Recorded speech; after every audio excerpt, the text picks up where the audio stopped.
따뜻한 감성, 차가운 이성, 정확한 분석이 함께합니다.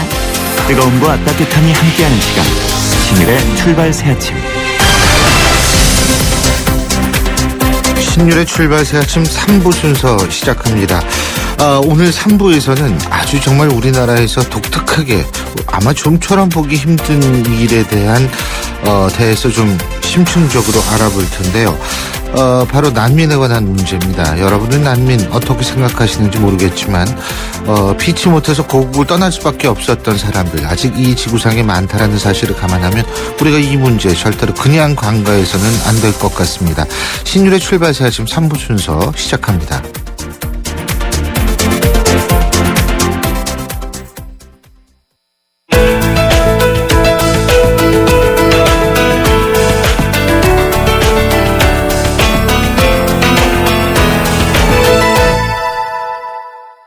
여러분 중에서 영화 터미널 혹시 보신 적 있으신지 모르겠습니다. 이 영화 터미널과 아주 흡사한 사건이 실제로 인천국제공항에서 벌어졌는데요. 영화 터미널은 여러분 보신 분은 아시겠지만 고국에서 쿠데타가 일어나서 귀국할 수도 또 미국에 입국할 수도 없게 된 동유럽 사람이 뉴욕 JFK 공항 환승구역에서 무려 9개월 동안 지내면서 벌어진 일을 그려낸 그런 영화인데요. 이 영화와 비슷한 상황에 처한 아프리카인이 인천국제공항 한복판에서 꽤 오랫동안 숙식한 채 지냈다는 소식이 전해져서 어제 인터넷을 뜨겁게 달궜습니다. 난민 신청서를 냈지만 당국이 받아주지 않아서 일어난 일이라고 하는데요. 이 사건을 맡아서 이 아프리카 분을 도우신 분이죠. 공익법센터 어필의 이일 변호사 연결해서 자세한 얘기 들어보겠습니다. 이 변호사님 안녕하십니까? 네, 안녕하세요. 예. 먼저 이 변호사님, 이 아프리카인 이렇게 얘기를 하는데 어느 나라 사람입니까?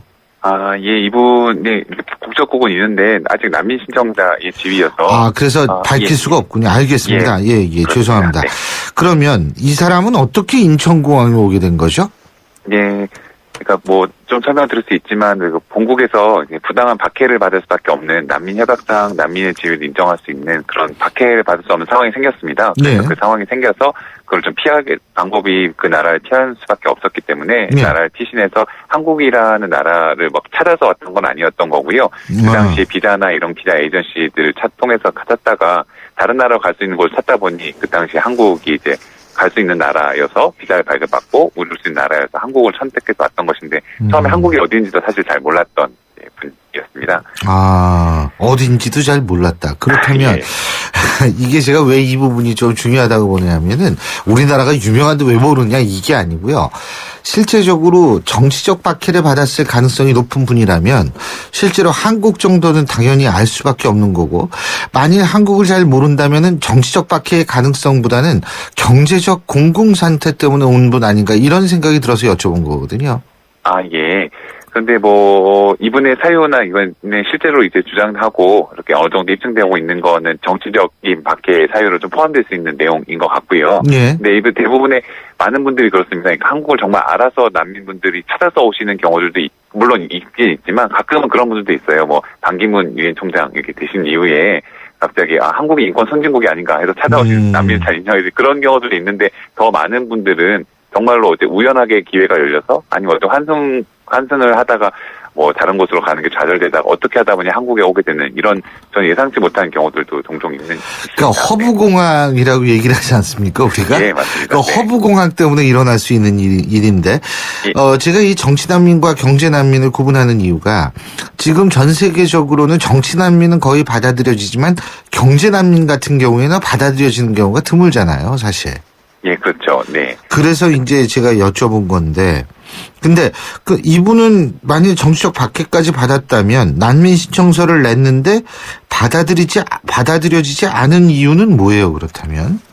그러니까 그 난민 협약상의 박해에 대한 개념이 과거에 박해를 받았다라는 건 아니고 돌아갔을 경우에 부당한 박해를 받을 것인가 여부, 미래에 대한 박해 여부를 묻는 건데요. 네. 이분은 그러니까 병역 거부를 했었던 거죠. 병역 거부를 했었는데 이분은 아프리카에 있는 그 고국의 상황이 내전이 심각하고 실제로 반군에 대해서 있는 어떤 공격이라는 것이 국제사회에 상당한 주목을 끌어서 수많은 인권 침해와 전쟁 범죄들이 일어나고 있는 지역이었고요. 그래서 이분이 이제 갑자기 병역으로 대학교를 마치고 군대를 가야 되는 것을 알게 되고 실제로 그 확인하러 갔는데 보니 그 전쟁 범죄가 이어지고 있는 지역에 최전방에 배치가 된 겁니다. 그래서 그거를 가게 된다고 하는 것은 자기에게 신념에 반하는 건데 어떤 것이냐 민간인을 학살하는 일에 결국 가담할 수밖에 없고 총을 들어야 되는 일이고 실제로 자기 동족에게도 총을 쓰는 것은 원치 않는다라는 그리고 이런 전쟁을 하는 정부의 의견에 반한다라는 취지로 했었던 것 같고요. 근데 한국에 와서 신청을 했는데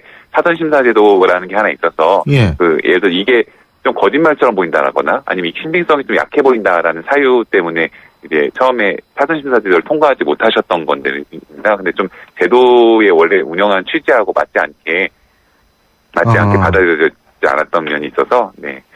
그게 소송으로 나중에 좀 취소되고 이랬던 것입니다. 그럼 소송이 취소됐다는 게 어떤 얘기죠? 그러니까 난민으로 인정받지 못했다 이 말씀이시죠? 예, 난민으로 인정하는 어떤 심사를 기회를 부여받지 못한다, 그냥 돌아가라라는 거를 인천공항에서 받았었는데, 그걸 나중에 소송을 통해서 취소하고, 그게 위법하니까 이분에게 기회를 부여해줘야 된다라는 이게 법원의 판단이 나왔었던 거죠. 그렇군요. 잘 됐는데, 이분이 이 인천공항 어디에 계셨었어요? 그럼 숙식을 어디서 하신 거예요? 예. 그 인천공항은 영화 터미널에서 보는 것과 좀 다르게 환승구역에 영화 터미널에서 보면 입국 심사대를 통과하지 못한 분들은 그 공항에서 다른 사람들이 돌아다니시는 것과 마찬가지로 여행객들이 돌아다니는 것과 마찬가지로 환승구역에 돌아다닐 수 있는 그런 게 있는데 인천공항에는 송환대기실이라는 좀 특수한 영역이 있습니다. 그래서 법적인 근거는 없지만 입국이 거부된 사람들을 항공사들이 함께 협의를 해서 같이 머무는 사실상 구금시설인 거예요. 나갈 수가 없기 때문에 그런 시설이 있어서 통상적으로는 비행기표를 사거나 이러면 하루 이틀 동안 일단 머물다 가는데 그렇지 않고 난민 신청자들 같은 경우는 돌아갈 자유가 사실 없다고 주장하시는 분들이 있기 때문에 구금 기간이 상당히 길어지게 되는 경우가 생기고 그분들이 소송을 통해서나 이렇게 다툴 수 있는 불복 기간 동안에 어디에 계실지 이런 게 마련되어 있지 않기 때문에 하루 이틀 정도 잠깐 있었다고 예정될 수 있는 송환대기실에 너무 오래 계시다 보니까 엄청난 구금 기간도 길어지고 신체자도 제약되고 인권 침해가 좀 일어나는 상황입니다. 거기는 어떻게 그 침대나 먹고 음식물도 주고 이런가요? 예, 간단한 아주 임시 시설이 지금은 조금 좋아졌긴 했지만 샤워실이나 간이시설 같은 곳이에요. 의자, 나무로 된 침상 같은 것도 좀 있고요. 공중전화기, TV 이런 것들은 있지만 장기간 머물 수 있는 호텔 같이 편안한 환경은 전혀 아니고. 물론 그렇겠죠. 예, 그렇습니다. 식사 같은 경우는 치킨버거와 콜라가 지급이 됩니다. 치킨버거 콜라가 이제 항공사 비행기를 태우고 오니까 항공사가 지급을 하는 돈으로 이제 제출이 되는데요. 그게 하루 이틀이 아니라 이분 같은 경우는 벌써 5개월 동안 됐는데 5개월? 5개월 동안 치킨버거 콜라를 드실 수밖에 없었고 그 소환대기실 한 번도 벗어날 수 없었던 구금 상태에 계셨던 거죠. 5개월 동안 치킨버거만 먹고 있었으면 그냥 말이 아니라 꼬꼬댁 소리가 나올 정도겠네요. 예? 예. 아이고, 이분도 굉장히 고생을 많이 하셨는데. 자, 그렇다면은 거기에서 이제 다시 그 취소 소송을 내는 거 있지 않습니까? 네. 그것도 쉽지가 않았겠어요? 공중전화 한 대 있었다고 얘기를 하니까?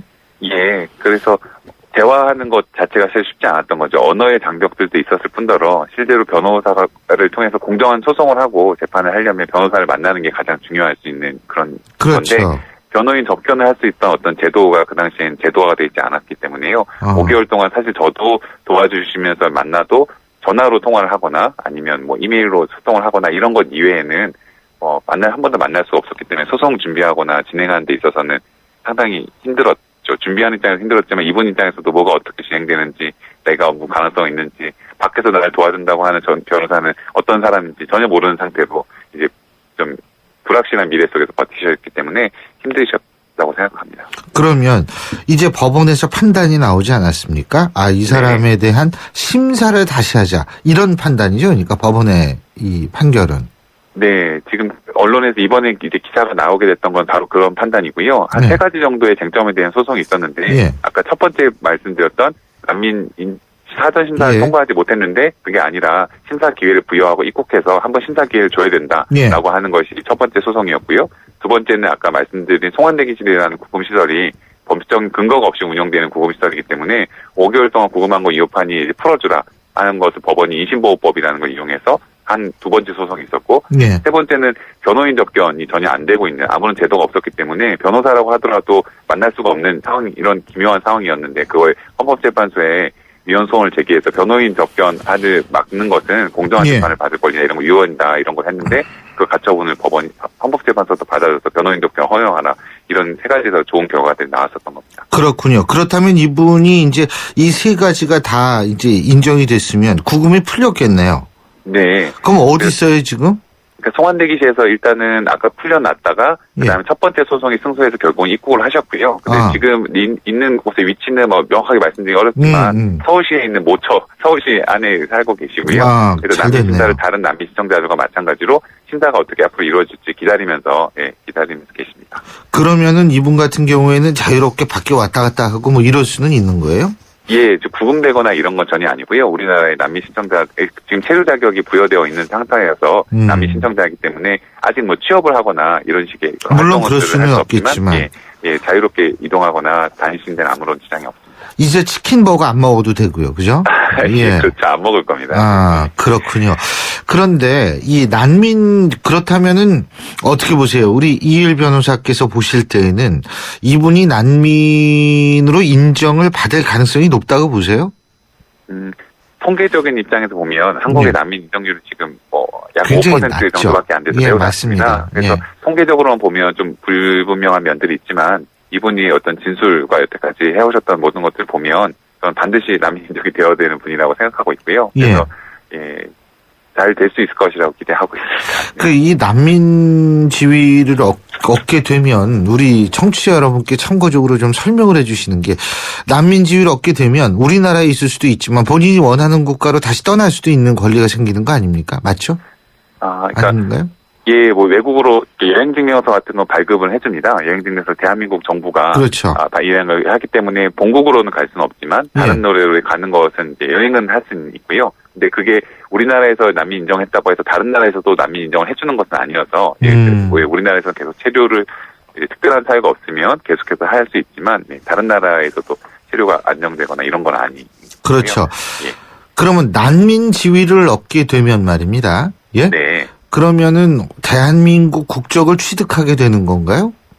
그거는 아닙니다. 난민 지위를 인정받는다고 하는 거는 어떤 F2라는 어떤 형태의 영주 비슷한 비자가 하나 있는데요. 그 비자를 받을 수 있게 되고 일정한 정도의 권리니까 결국은 체류를 계속해서 한국에서 연장할 수 있고 쫓겨나가지 않고 그다음에 몇몇 난민에게 해당되는 일정한 수준의 사회보장 체계를 얻으면서 한국에서 지낼 수 있게 되는 건데요. 예. 그 이후에 한다고 해도 이제 한국 국적을 얻으려면 귀화라는 단체가 있기 때문에 귀화라는 게 있지 않습니까? 예. 그래서 그런 걸 선택해서 한국인이 되시는 경우들도 있고 몇 년이 지나면 선택해서 근데 그걸 통과하지 않거나 선택하지 않는 분들도 계신데 한국이 이제 국민이 되지 않으면 사실 살기 어려운 부분이 있기 때문에 많은 분들이 계시다 보면 귀화를 선택하려고 하십니다. 예. 사회보장책이라는 것은 뭐 기초생활수급이라든지 이런 측면에서의 어떤 보장을 받는다는 얘기인가요? 예, 맞습니다. 별도의 새로운 게 있는 것은 아니고요. 일정한 한국 사람들에게 허용되고 있는 것 중에 몇 가지, 그것도 사실 모든 것들 다 허용되거나 이런 것은 아니기 때문에 그런 것들을 누리면서 살아가실 수 있다고 하는 건데 그래서 난민의 권리라고 말하는 게 사실 애매합니다. 어떤 권리가 특별하게 주어지거나 이런 것은 아니라 쫓겨나지 않고 여기서 살 수 있는 최소한의 어떤 여건 이 정도인 것입니다. 그러면 이분은 난민 지위를 받기 위해서는 어느 정도 시간이 더 걸릴 거라고 보십니까? 통상적으로는 지금 난민 신청자들 수가 조금씩 늘고 있어요. 그래서 난민 심사관 좀 부족하고 행정 인력이 부족해서 좀 정체되고 있어서 최근에는 신청을 하면 6개월에서 1년 정도 기다려야 면접 날짜가 잡히고 심사관 면접을 한 이후에 심사를 하게 되는데요. 이분은 이미 좀 특수한 케이스였던 거죠. 한 번도 이런 경우들이 소송을 통해서 이렇게 됐던 경우는 없었고 고등법원 판결이 나서 이제 난민이 된 게 아니라 여러 번의 소송을 통해서 한국에 들어온 이후에 이제 난민 신청자 좀 약간 아이러니한데 신청자가 된 거에 불과한 겁니다. 그래서 이미 1년 3개월 동안 기다려 오셨기 때문에 조금 더 빨리 진행되지 않을까 생각은 드는데 언제 정확한 날짜가 될지는 알 수는 없습니다. 예, 잘 알겠습니다. 근데 대단하세요. 이렇게 사실은 사회적 약자, 더군다나 지금과 같은 상황에서 세계적인 사회적 약자들이 많은데 그런 일에 대해서 이렇게 이건 당연히 무료 변론이 될 수밖에 없을 텐데 말이에요. 네네. 대단하십니다. 예. 이 우리나라 사회에서 좀 많이 우리 이일 변호사님 같은 분들을 본받아야 되지 않을까 이런 생각이 듭니다. 어쨌든 수고하셨고요. 앞으로도 좀 수고하셔야겠네요. 그죠? 예, 더 열심히 잘 해보겠습니다. 예. 오늘 말씀 잘 들었습니다. 고맙습니다. 네, 감사합니다. 예, 지금까지 공익법센터 어필의 이일 변호사였습니다.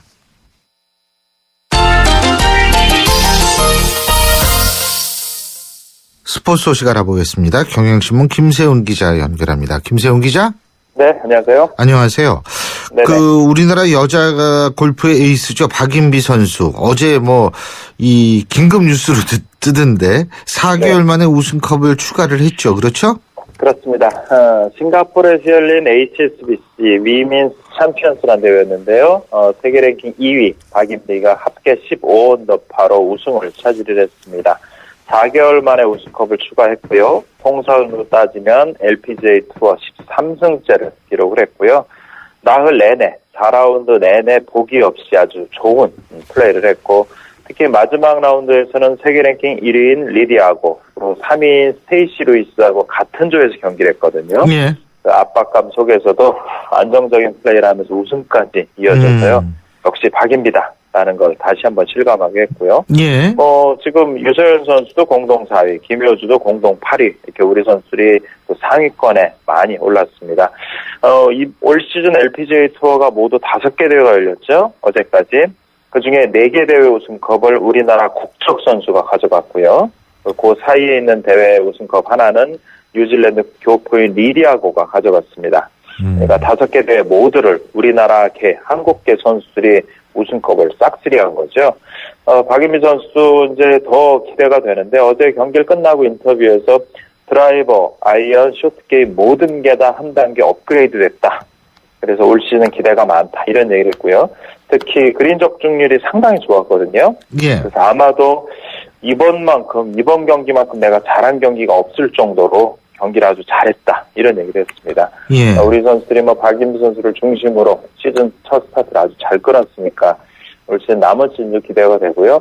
우리나라 국적 선수들이 한 시즌 최다승 거둔 게 11승이 있습니다. 그리고 한국계 선수, 그러니까 교포까지 다 포함해서 한 시즌 최다승이 16승이에요. 예. 우리 선수들이 지금 30여 개 대회 중에서 5개 대회를 치르고 지금 30개 정도의 대회가 더 남았는데 벌써 우리나라 국적 선수가 4승, 한국계 포함하면 5승입니다. 그러니까 한 시즌 최다승 기록, 이 페이스를 유지한다고 하면 한 시즌 최다승 기록도 기대해 볼 만하죠. 예. 그리고 손흥민 선수 말이에요. 네. 독일 분데스리가에서 2골을 터뜨렸나요? 예? 네. 오늘 새벽에 열린 분데스리가 24차전, 레버쿠젠하고 파더보른전이었었는데요. 손흥민 선수가 1대0으로 앞선 후반 막판에 2골을 몰아쳤습니다. 팀이 3대0으로 완승을 거뒀고 손흥민 선수는 분데스리가 9호 10호 골을 터뜨렸고요. 시즌을 통틀어면 15, 16호 골을 넣게 됐습니다. 예. 지금 리그에서 10골이면 팀 내 최다 득점입니다. 그리고 분데스리가 전체 득점 공동 7위에 해당하는 아주 좋은 성적이고요. 예. 시즌 16골. 그러니까 시즌이라고 하면 리그뿐만 아니라 컵 대회라든 유럽 챔피언스 리그라든 이런 터뜨린 한 시즌 지금 골이 모두 16골입니다. 우리나라 선수로서 분데스리가 터뜨린 한 시즌 동안 넣은 가장 많은 골이 차범근 씨가 선수 시절할 때 19골을 넣은 적이 있었는데요. 그 골에 3골 차로 다가선 거죠. 손흥민 선수가 한번 몰아치기가 워낙 무서운 선수니까 예. 이런 기록들 다 싹들이 할 거로 생각하니까 좀 설렙니다. 그렇죠. 이 분데스리가 옛날에 이 분데스리가라는 게 이제 우리나라 말로 하면 분데스 연방 리그 연방 리그라는 뜻이거든요. 네. 근데 이게 여기서 그래도 이렇게 활약을 보이는 거 보니까 옛날에 그 차범근 선수도 생각이 나고 말이에요. 차범근 선수가 그 독일에서 얼마나 유명했냐면 한국 하면 차범이라고 얘기를 했었어요, 옛날에. 그 차범근 선수 말고 우리나라에 대해서 80년대 후반까지 아는 게 없었습니다, 독일이. 네? 진짜로. 그러니까 이게 차범근 선수 시절에 보면 이제 차범이라고 해서 지금도 유럽에 가고 하면 차범하면 다 기억을 하고요. 그렇죠. 네, 이렇게 생각하시면 되죠. 그때 차범근이 활약할 때 분데스리가는 당시 세계 최고 리그였습니다. 그렇죠. 예. 거기서 사범근 선수는 외국인이었고 예. 외국인 선수로 최다골을 넣었거든요. 그러니까 조금 약간 좀 비약이 있을 수 있지만 요즘으로 얘기하면 프리미어리그에서 외국인 선수 중에 가장 많은 골을 넣는, 이전에 크리스티아노 호나우두 그 정도 급이었다는 그 정도 거죠. 급이죠. 맞습니다. 그러니까 정말로 대단한 선수. 대단한 선수예요. 진짜 차범근 네. 선수. 손흥민 선수도 제2의 차범근 선수라는 얘기 들을 만큼 잘했으면 좋겠고. 그렇습니다. 올 시즌 프로축구가 주말에 개막을 했죠. 관중이 네. 많이 왔다며요. 이 날씨도 따뜻하고 그래가지고 아마 많이 갔을 거예요. 그렇습니다. 6경기, 토요일 날 3경기, 일요일 날 3경기에서 6경기가 열렸고요. 관중이 약 34,000명, 경기당 14,000명 정도가 운집을 했습니다. 예. 그동안 프로축구가 관중을 실제로 관중 집계를 하지 않았는데요. 2012년부터 실제 관중 집계를 하고 있는데 그 이후에 개막전에서 최다 평균 관중이 몰린 거고요. 예. 경기도 아주 재밌었습니다. 울산하고 서울하고 경기에서 울산이 2대0으로 승리를 거뒀고, 울산의 그 감독이 윤정환, 예전에 꾀돌이라고 하는 선수였었는데요. 윤정환 감독이 일본에서 감독직을 하다가 울산으로 넘어오면서 첫 경기를 승리로 이끌었고요. 예. 관중도 많이 왔고 날씨도 좋고, 골은 6경기에서 12골이면 사실 게 많다고 볼 수는 없어요. 네, 선수들이 이제 날도 풀리고 몸도 풀리고 골도 많이 나올 거니까 이번 또 주말에 토요일 일요일에 이어질 또 K리그가 기대가 되죠. 예. 그리고 프로야구 시범 경기도 열렸죠. 그렇죠? 네. 예. 네. 프로야구 시범 경기 이제 올해 10개 구단 체제로 운영이 되면서 열렸는데, 어제는 박병호 선수가 홈런 2방을 터뜨렸죠. 프로야구 3년 연속 홈런왕인데 박병호 선수가 어제 KT 위즈 10번째 구단이죠. 막내 구단인데 여기하고 경기를 하면서 1회에 토런 홈런, 그리고 5회에 말루 홈런, 이렇게 2개를 쳤습니다. 예. 그래서 이제 역시 박병호 선수의 그 타력이 여전하다는 걸 보여줬고요. 박병호가 올해 홈런왕을 차지한다고 하면 4년 연속이 되거든요. 과거 우리나라 국내 프로야구 역사상에 3년 연속 우승왕 차지한 선수는 2명 있습니다. 예. 장종훈하고 이승엽입니다. 네, 4년 연속은 없었어요. 예. 박병호 선수가 이번 기세를 몰아간다고 하면 4년 연속 홈런왕도 기대할 수가 있죠. 그렇군요. 잘 알겠습니다. 오늘 말씀 여기까지 듣죠. 고맙습니다. 네, 고맙습니다. 지금까지 경향신문 김세훈 기자였습니다. 차우가 같네. 차우가 같아. 2588 왜 차우가 같냐고요? 고객님 제발 한 번만 눌러서 확인해 주세요. 왼쪽 오른쪽 차우가 완전 같은 대리운전 번호죠? 응답하라 2588 응답하라 2588. 신율의 출발새 아침 3부 순서는 여기서 줄이겠습니다. 잠시 뒤 4부에서 뵙죠. 깜깜한 밤, 아이들은 밤이 무섭습니다. 부모님이 오실 때까지 뜬 눈으로 무섭고 외로운 밤을 버텨내야 합니다. 따뜻한 저녁 식사는 꿈도 꾸지 못합니다. 이 아이들에게 더 이상 두렵지 않은 행복한 밤을 선사해주세요. 저소득 아동 야간보호 프로그램 별빛학교에 여러분의 따뜻한 마음과 정성을 모아주시면 됩니다. 선생님의 안전한 보호 아래 친구들과 함께 뛰어놀고 공부하고 같이 저녁을 먹으며 아이들의 행복은 조금씩 자랍니다. 2015 YTN 라디오 연중기획 함께 들어요 대한민국 기아대책과 함께합니다.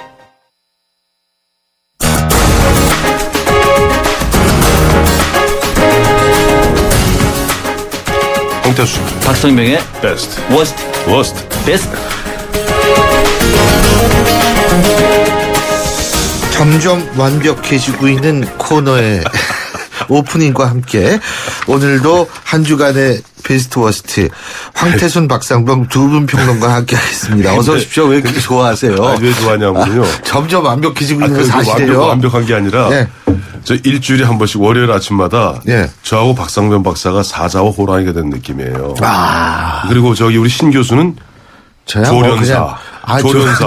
그러니까 손을 척 가리키면 제가 황태순, 그리고 척 왼쪽으로 가리키면 박상병. 그러니까 우리는 완전히 지금 보면은 서커스의 사자와 호랑이 꼴입니다. 제가 다음 주부터는 그렇다면은 뭐 채찍이라든지 몽둥이를 하나 준비를 해가지고 보다 조련사다운 모습을 한번 보여드리고. 조련사도 가끔 비극이 발생할 때가 있습니다. 아니 얼마 전에 김종필 전 국무총리가 말씀하셨죠. 네, 국민은 호랑이다. 예. 조련사가 잘 주다가도 그럼요. 큰일 자칫하면 나죠. 문다.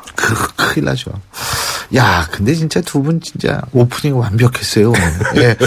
자, 한 주간의 베스트 워스트 먼저 뽑아보죠. 먼저 워스트부터 얘기를 해보죠. 자, 박 박사님, 오늘은 박 박사님부터 말씀해 주시죠. 워스트. 네. 아마 누구도 반대하지 않을 겁니다. 김기종 씨. 네, 김기종. 뭐 굳이 차근차근 말씀 올리겠습니다. 네. 네. 이거 뭐 이 사람 빼고 다른 워스트를 뽑을 수가 없었어요. 아, 그럼요. 예. 근데 사실은 지난주에는 예. 주 전반과 주 후반이 달랐어요. 목요일 날은 마크 리포트 대사 김기종 네. 이제 그런 행위가 있지 않았어요. 예, 예. 근데 사실 주 초에는 또 우리 국내 정치고 굉장히 우스운 일이 있었어요. 그래서 그렇죠. 저는 워스트를 이분들을 갖다 모셨습니다. 이분들이라고 그랬어요. 네. 여당 및 야당 국회의원들. 짧게 우선 설명 먼저 드릴까요? 네. 그렇죠. 예. 하죠. 말로는 말 따로 표도라고 그러죠. 말로는 이거 위헌 소지가 있는데 김영란법 말씀드리는 겁니다. 이거 통과시키면 안 되는데 그래도 통과 다 시켜놓고 통과시키고 나자마자 나와서 뭐라고 그래요? 이거 저희 있으니까 다시 어쩌고 저쩌고 하더니 결국 대한변협에서 보면은 위헌 심판 한국교청도 헌법재판소에 지금 헌법소원 냈죠. 헌법소원 전형적인 조롱 모계를 갖다가 국회에서 그런 걸 걸러서 그런 일이 없도록 해야 되는 거 아니에요? 그러고 또 하나 그렇하는 것도 참 미워 죽겠는데 더 웃기는 게 뭐냐니까 그동안 지난 1월 달에 국민들한테 경악에 빠뜨렸던 이른바 어린이집 마이크 타이슨 같이 벙 치니까 사람 붕 날아갔던 아이. 그래서 영유아 보호법 개정안, CCTV 설치법이죠. 이것도 부결시켰어요. 그래서 저는 여당, 야당 국회의원들을 워스트로 모셨습니다. 워스트 뽑아도 충분히 워스트 자격이 있다고 봅니다. 이거는 정말 부끄러운 얘기입니다. 김영란법에 문제가 있다고 제대로 이 방송에 나와가지고 1번, 2번, 3번 이런 문제점이 있다. 그럼 국회의원들은 책임을 지는 것 아닙니까? 그게 또 법률 전문가들이 많지 않습니까? 네. 이 법을 만드는다라고 얘기하면 뭐가 문제가 있는지 이 얘기가 어제 오늘 얘기가 나온 것이 아니고요. 이 얘기한 지 거의 3년 다 돼갑니다. 그러면 정비를 해가지고 국민들에게 좀 늦어지더라도 국민 여러분 완벽하게 법안을 만들어내겠다고 얘기를 해야 되지 2월달 시한을 정하면 밀어붙이는 바람에 지금 이게 말이 김영란법이지 밖에서 이 보면은 거의 껍데기 수준 정도가 상당히 많아요. 아니, 김영남 대법관이 그리고 법을 이런 식으로 맨 처음에 생각하고 제출하진 않았죠. 그렇게 안 했죠. 우리가 껍데기라고 얘기하는 거는 알맹이가 다 빠져서가 아니라 선택과 집중이 안 되는 바람에 이 법이 실효성을 담보하기 어렵기 때문에 말씀드리는 겁니다. 또 영유아법도 이거 로비 역할이 결정적이고 로비의 역할이 있었다고 얘기하면 여야 원내 지도부가 어떻게 됩니까? 이거는 나름대로 당론을 정해야 됩니다. 그럴 경우에는 근데 당론도 안 정하고 찬성 토론도 없이 알아서 맡기다 보니까는 이거 보니까는 기권이 46명이고 반대가 42명이에요. 회장한테 다 여러분 투표하겠습니다. 그러니까 전부 다 밥 먹으러 나가는 담배 피러 나가는 거예요. 이거는 여야 원내 지도부의 원내 전략 실패예요. 물론 유승민 집권당의 원내대표도 사과는 했습니다만은. 고민이 많대요. 놀랬대요. 이렇게 여론이 그러니까 299명 지금 제적 아니에요. 근데 실제 그 투표할 순간에는 다 빠져나가서 한 170여 명 있었고 171명의 재석 의원이에요. 재석 의원이 다 됐고 빠져나갔습니다. 다 빠져나갔어요. 그나마도 표결하니까 찬성 조금 반대 조금 나머지 기권해버리고 이런 식으로 그러니까 요즘 이런 얘기 나와요. 세상에 지금 아주 젊은 엄마들 입장에서는 그 영유아 보육법 CCTV 설치법을 반대한 의원보다 더 믿고 더 낙선 해야 될 사람들이 나간 사람들 피한 사람들 왜? 왼쪽 눈으로는 그 어린이집 원장들 눈치 슬금슬금 보는 거예요. 사실 또 뭐 의원들 입장에서 겁도 날 거예요. 밤낮 전화해서 불태워 죽이겠다. 별 얘기 다 협박 공갈한다는 거 아닙니까? 또 오른쪽으로 보니까 어린아이들 부모들은 보이는데 어린아이들 부모들은 조직하고 안 됐잖아요. 근데 이 유아원 어린이집 원장들은 조직화가 돼 있거든요. 그러니까 왼쪽 눈 쪽으로 더 쏠렸던 거예요. 그러니까 오른쪽 왼쪽 양 못하겠으니까 슬쩍 피한 거죠. 근데 저는 개인적으로 그 이익 집단 어린이집이 일하는 이익 집단이 압력을 했다라는 건 우리가 추론 수준이라고 생각을 합니다만 어쨌든 중요한 점이라는 거는 그 어린이집이 만일 그렇게 싫어한다라고 가정을 했을 때 전 왜 싫어하는지 이해를 못 하겠어요. 아니 CCTV 설치해 놔서 선생님들의 인권이 유린이 된다. 네? 아니 그러면은 길거리는 어떻게 다닙니까? 인권 유린 때문에. 네? 근데 그리고 더 재밌는 게 예. 실제 이 원장의 이해관계와 어린이 보육교사의 이해관계가 또 다르더라고요. 어린이 보육교사들은 그렇게 목을 놓아서 반대하지 않습니다. 왜냐하니까 지금 어린이 사실 가장 3D 업종 중에 하나가 지금 어린이집 교사들이거든요. 이런 얘기들 하더라고요. 힘들시죠. 힘들죠. 네, 힘드시게 3D 업종이라고 그러는데 그야말로 보면 우에서 정부에서 지원되는 것 이 큰 몸통은 다 보면 원장님들이 가져가시는 것 아니냐 하는 그런 의구심들과 교사들이 갖고 있는데 오히려 설치되어 있으면 자기들이 편하다는 거예요. 근데 어린이집 원장님들은 필사적으로 막는 이유가 어디 있을까요? 저는 궁금해요. 그러면은 거기 얘기도 이거 설치하면 교사들의 인권이 유린된다. 근데 실제 42,000개 어린이집 중에서 한 9,000개 정도는 지금 설치돼 있죠. 주로 이제 국공립입니다. 나머지 사립들은 거의 안 돼 있다고 봐야 되거든요. 그럼 그런 가운데 어린아이들은 마구잡이로 인권이 유린되어도 좋단 말입니까? 얼마 전에도 보니까 또 뭐 김치 한 몫도 또 팼더라고요. 머리를 갖다가. 그러니까 이 어린이집 그러니까 인권도 문제고 있고 또 여러 가지 뭐 얘기했습니다만 결정적으로는 이번에 통과 국회 본회의에 넘어갔을 때는 영유아법 개정안이 당초 아주 강력한 법안이었다가 완화돼 버렸어요. 일종의 원 스트라이크 아웃이 폐지된다든지 등등 해서 상당히 이 완화되는 과정에서 로비가 있었던 것이고 또 로비라고 얘기하는 것이 그럼 그 어린이집 관계자들의 로비보다도 국민들이 더 많다. 숫자가 많다. 물론 맞습니다만은 이 또 어린이집 관계자들이 보니까 이 아주 단결력이 만만치가 않다고 그래요. 맞아요. 뭐 이런 측면에서 고려가 됐던 것 같은데 아무튼 그렇다 치더라도 앞에 김영란법을 통과시킬 때는 247명이 재석이었습니다. 그런데 영유아법은 171명이에요. 거의 70명 이상이 빠져나가고. 갑자기 도망간 거예요. 예, 그러니까 이거는 정말 있을 수 없는 일이거든요. 그러니까. 거기다가 또 기권이 찬성 83, 반대 42, 기권이 40명. 이런 경우도 흔치가 않습니다. 이거는 100번 비판받아도 할 말이 없는 거예요. 예. 그리고 이번에 보육교사 같은 경우 아까 말씀드렸지만은 보육교사 연합회에서는 예. 이번에 그 영유아 보육법 개정안 부결된 데서 굉장히 분노를 표출하는 게 아까 말씀하셨던 대로 영유아 보육법 아까 원스트라이크 문제도 말씀하셨습니다만은 보육교사 처우 개선 문제 들어가 있었어요.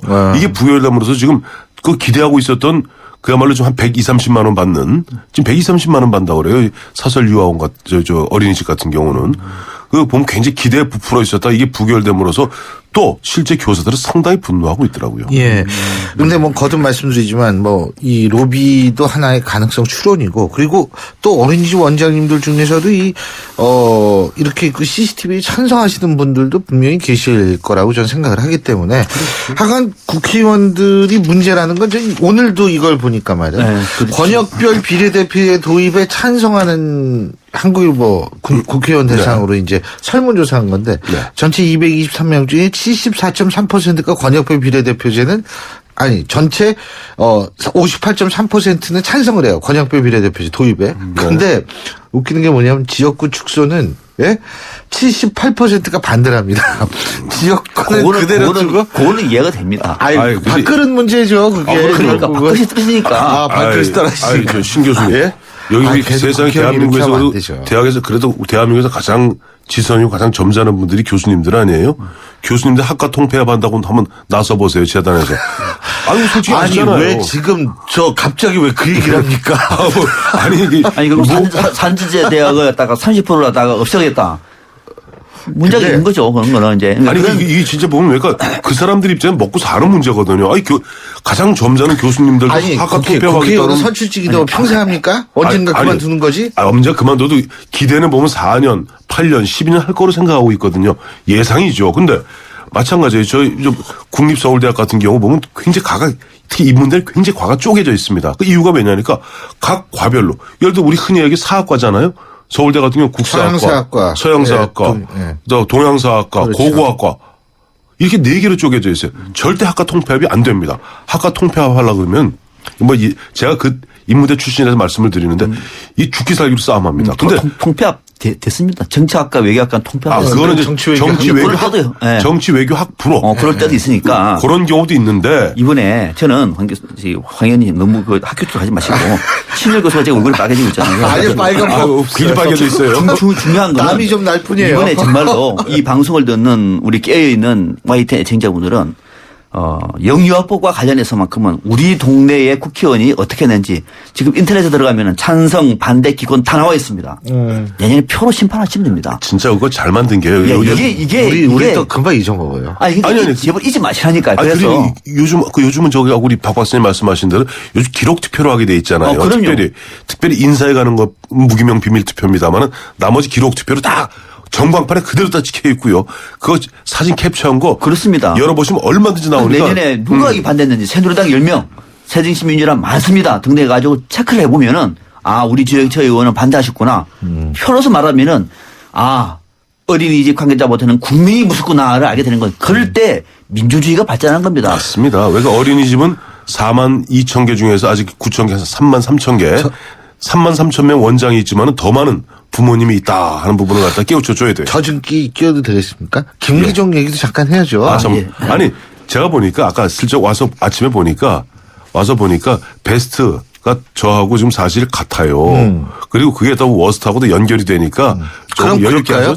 예, 지금 저야 항상 이 민주적으로 방송을 진행하기 때문에 원하시면은 이제 그렇게 넘어가면서 김기종 얘기를 하도록 하죠. 자, 그러면 두고두고 한번 주십시오. 베스트는. 자, 먼저 베스트 마크 리포터 주한 미국 대사입니다. 예. 저는 잠깐 좀 이따 또 한 번 드릴 테니까 이 두고두고는 자꾸 들을수록 좋아요. 자, 두고두고 한번 주시죠. 예, 말씀하시죠. 마크 리포터 대사의 부친 짐 리포터 베스트로 뽑았습니다. 부자지간이 다 뽑혔네요. 베스트로. 이런 경우 처음입니다. 예. 근데 아까 워스트는 아까 김기종 하셨죠? 네. 예. 두 분이 뽑으신 베스트 있잖아요. 진짜로 여기에 만약 정치인이 베스트로 뽑히면 이분 그 의원실이 난리가 납니다. 너무 좋아서. 진짜로. 예? 진짜요? 진짜로. 농담이 그럴수록 냉철하게 선정을 그럼요. 냉철하게 하죠. 네, 그렇습니다. 예.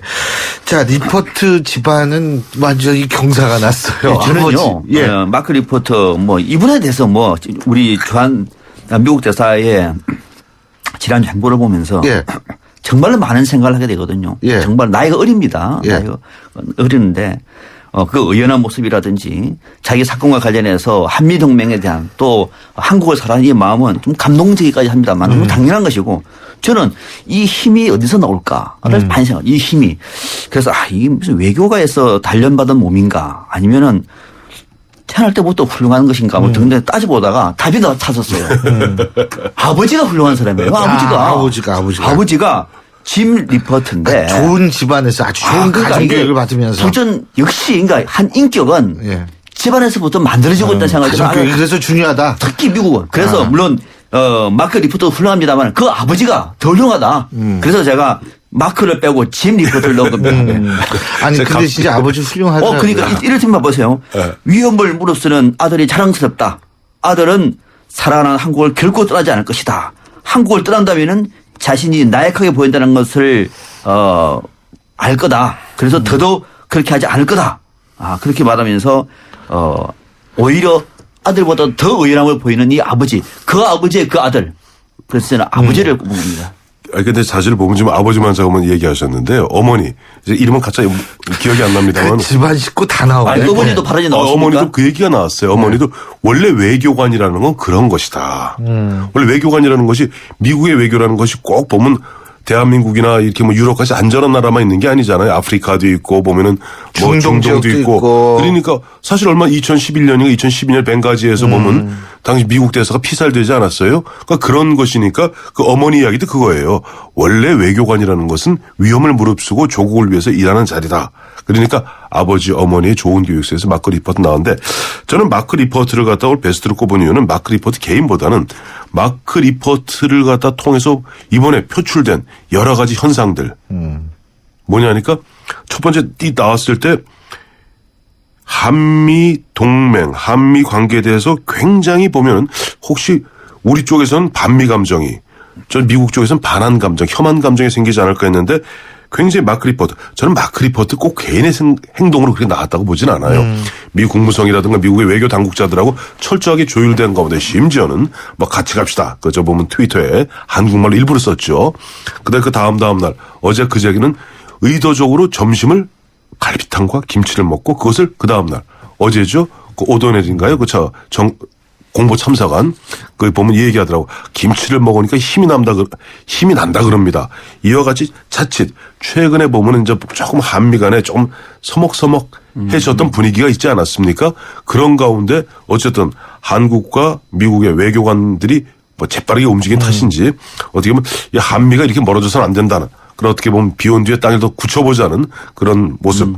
두 번째는 이번 마크 리포트를 통해서 우리 사회 지난해 통합진보당 해체, 그다음에 그 무렵에 있었던 황선 신은미 등등해서 뭐 아마 이거 뭐 제 추론입니다만 대한민국에 그래도 여전히 보면 종북 세력이 있는 것 또한 사실이잖아요. 이번 기회에 우리가 너무 만연하게 생각했던 부분에 대해서 한번 재점검할 수 있는 계기가 됐다. 세 번째는 사실은 지금 국회에서 방치되어 있는 것이 통신비밀보호법이라든가 또 테러 방지법, 사이버 테러 방지법 이런 것들이 논의 제한만 되어 있지 지금 진행이 안 되고 있지 않습니까? 이 부분에 있어서 우리나라도 더 이상 테러 총정국이 아니지 않는가. 얼마 전에 보면 IS에 혼자 뛰어간 외로운 늑대 김군을 비롯해서 이런 부분에 대해서 다시 한번 우리가 우리의 현 주소를 갖다가 점검할 수 있는 계기가 되었다는 측면에서 그런 계기를 마련해 준 마크 리포트의 의연한 자세 그리고 아버지 짐 리포트의 의연한 자세 근데 동의합니다. 저는 사실 참 이 짐 리포트나 마크 리포트 그 집안의 반응을 보면서 어떤 생각이 드냐면 그 미국도 마찬가지예요. 이 사안에 대해 상당히 이성적으로 접근한다는 거죠. 그렇죠. 이게 근데 우리는 굉장히 감성적으로 접근을 하잖아요. 우리는 처음부터 우리 종북 테러로 나왔죠. 아니, 이게 정확히 해야 돼. 미국은 미국의 정부 자세를 우리가 보고 있는 거고요. 우리도 우리 정부는 굉장히 냉철합니다. 문제는 보면은 정치권이나 또 저희같이 좀 보수 성향의 이 평론가들은 또 그런 부분들의 추론을 갖고 얘기를 해줘야 되는 거예요. 그래야지 저희까지 냉정하게 외교관같이 냉정하게 중립적 표현 쓰면서 외교관에서 흔히 쓰는 말 중에서 양국 정상회담에 무지하게 싸웠다. 그때 뭐라고 표현해요? 양국 정상은 뭐 격이 없이 솔직한 대화를 나누었다. 그건 무지하게 싸웠다는 얘기인데. 근데 아니 저는 그 얘기는 같이 평론을 하면서 동의하지 않습니다. 아니 우리가 생각은 보수일 수도 있고 진보일 수도 있지만은 항상 중립을 향해서 냉철하게 가야 되지. 우리가 누구를 대변하는 건 아니잖아요. 대변하는 건 아니죠. 그러니까 우리가 이런 입장, 이런 시각이 분명히 엄존하기 때문에 그런 시각을 얘기하는 것이고. 그러니까 그 외교관은 외교적 레토릭과는 달라야 그 된다는 시각은 거죠. A 시각, B 시각이 있다. 그러나 나는 이렇게 본다는 것인데 그렇죠. 저는 이 평론이라고 얘기하는 거는 그런 겁니다. 끝까지 자기 생각은 있을 수 있지만 끝까지 중립을 지향하는 일종의 싸움이에요. 그런데 우리 사회에서 나오는 이 얘기들 아직까지 지금 수사가 진행도 안 됐음에도 불구하고 진행 중이죠. 당정청이 하기도 전에 이미 종북 테러라고 규정을 해버려요. 아니, 근데 저는 이런 걸 비판하는 게 아닌 겁니다. 자, 이렇게 가면 안 되는 거죠. 이런 거죠. 그날 아침에 마침 보니까 북한에서 한 20일 동안 그렇게 보면 뭐 레포트를 갖다 혼을 내겠다 막 결정적으로 3월 5일 날 뭐라고 그랬어요? 자, 레포트의 명줄을 따버리겠다. 그리고 바로 어떤 연관관계인지 모르지만 그런 테러가 있었고 그것이 다시 또 이어져서 그날 9시간 후에 북한이 뭐 정의의 칼세례를 퍼부었다. 응당한 징벌이다. 거기에서 당연히 우리가 추론하는 게 당연한 거 아닌가요? 무슨 북한 말을 가지고 추론을 해가지고 분석을 하십니까? 북한 말이 그러면 여태까지 쓸데없는 소리 가지고 하지 마세요. 김기종이라는 사람이 여태까지 가만히 있고 아니 말로 정신병이 가만히 있고 그래서 안중근 동상 앞에서 가만히 있던 사람인가요? 여태까지 보면 뭐 미국 주한미군 철수하라 뭐하라 이랬던 사람 아니에요? 얘기하는 건 뭐냐면 그 사람이 종북주의자냐 종북 세력의 일부냐 하는 거 가지고 논쟁하는 거 아니겠어요? 사실은 북한의 지시를 받았는데 정확히 봐야 돼요. 종북이라는 건 법률적 개념이 아닙니다. 예, 물론 그렇죠. 그 사람이 북한의 지령을 받았냐? 그건 수사에서 나올 문제고 또 우리 사회에서 이른바 우리 종북 세력과 연계되어서 그런 일을 했느냐 말았느냐 또 실제 단독으로 했느냐 단독으로 했다 하더라도 그래도 종북주의자는 종북주의자죠. 그렇게 이렇게 단계별로 따져서 봐줘야 되는 얘기예요. 그러니까 우리가 이 얘기를 할 때 미국에서도 아주 이성적으로 냉철하게 접근하는 거는 외교적인 국가적인 이익과 관련돼 있기 때문에 그런 거예요. 미국은 얼마 전에 2014년이니까 보스턴 마라톤 대회도 그 테러라고 하지 않습니다. 그걸 폭력 사건이라고 얘기를 해요. 그러니까 이런 왜 그렇게 하는 건가? 우리는 정말 냉철하게 봐야 됩니다. 저도 이거는 김기종이가 정신병자가 돼가지고 그러니까 이 폭력을 했다고 하면 좋을 것 같아요, 오히려. 더 부담이 덜해요. 그렇지. 대한민국은 테러 청정국가라고 보고 싶어요. 저는 대한민국은 아직까지는 총기가 총기 사건 많이 나와도 대한민국은 총기로부터는 자유로운 나라다. 나는 그렇게 말하고 싶은데 아니 왜 정부 여당이 나서가지고 대한민국은 테러 청정국가가 아니라고 그러고 총기 위험이 왜 그렇게 나갑니까? 이거 우리나라 이걸 위해서 이렇게 말하고 있는 거죠? 자, 미국에서 예를 들어서 지금 부대사가 보면 테러라는 표현을 안 쓰고 굉장히 뭐 위험한 바이오런스라고 그랬나요? 그렇게 얘기했는데 미국 국무성 부대변인이 테러란 표현을 쓰는 순간 어떤 일이 벌어져야 되니까 테러면은 아직까지 수사가 진행 중이잖아요. 테러를 규정하는 순간 그 테러의 배후를 밝혀야 됩니다. 그리고 그걸 응징을 해야 됩니다. 그렇기 때문에 외교관들은 그야말로 양파 껍질 벗기듯이 그야말로 셀러미식으로 하나하나 지금 현재까지는 아주 둘이 뭉술이한 바이올런스 정도로 규정을 해놨대. 앞으로 대한민국 수사 당국에서 결과 나오면 거기에 따라 또 어떤 대화가 나올 테니까 조금 기다려 보십시오. 그러니까 우리도 정부 차원에서는 뭐 민간인들이 뭐 헛소리 하더라도 괜찮다고 하더라도 정부 당국자만큼은 적어도 대통령이 배후를 지시했다고 얘기합니다. 알겠습니다. 배후가 나올 때까지는 지켜보는 것이 오히려 국가다운 정부다운 태도라는 거죠. 오늘도 그 많은 분들이 문자 보내주시고 계신데 1561님 두 분 매주 논쟁하시는 거 너무 재밌게 듣고 있습니다. 두 분 덕분에 매주 월요일이 기다려집니다. 저희는 재미없어요. 0516님 영유아법에 국회의원이 관심이 없는 건 의원님 측에 애기가 없기 때문이 아닐까요? 이것도 전 예리한 지적이라고 생각합니다. 애기. 근데 요번에 애기가 없죠. 장하나 의원은 애기 낳죠 요번에. 네? 맞아요. 새정치민주연합. 대부분 국회의원들이 애기는 없어요. 애기는 없죠. 그 이미 초등학교, 중학교. 소녀도 다 있죠. 이건 또 나이가 많아야 되니까. 자, 오늘 두 분 말씀 여기서 줄일게요. 고맙습니다. 지금까지 황태순, 박상병 두 분 평론가와 함께했습니다. 사장님, 복잡하고 까다로운 세금 신고, 장부 작성, 재무 진단은 어떻게 해결하세요? 당연히 세무사에게 맡기죠. 고용산재보험 사무대행. 성년 후견인 업무도 해결해주는 든든한 파트너니까요. 세무사를 알아두는 것이 생활의 지혜입니다. 한국세무사회. 신율의 출발새 아침 오늘 준비한 순서는 여기까지입니다. 전 내일 아침 7시 15분에 여러분 다시 찾아뵙겠습니다. 좋은 하루 되십시오. 고맙습니다.